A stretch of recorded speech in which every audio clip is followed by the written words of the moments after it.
Bizda navbatdagi Haval H6 mashinasiga propan uстановка bo'lyapti. Injektorlari Dakota 2 ohmli italyanskiy, reduktorlar Lavato italyanskiy. Lavato reduktorimiz 250 tagacha ot kuchi bo'lgan mashinalarga bemalol gazni yetkazib berilyapti hozirgi kunda. Ustakam mehr bilan chiroyli qilib uстановка qilyaptilar. Hozir krishkani yopgandan keyin oxirida o'sha mana gaz narsalar yopilib ketadi. Xuddi gaz o'rnatilgani bilinmaydi ham mashinaga. Shinur provodalar, shlanglar, injektorlar krishkani tagida qolib ketadi. Chiroyli uстановkalar bo'ladi.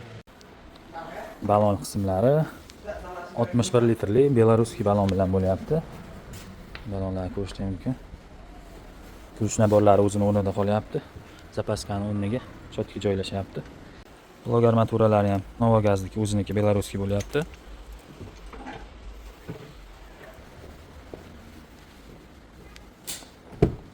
Haval H6 GDI motorli mashinamiz uстановка jarayonlari ketyapti.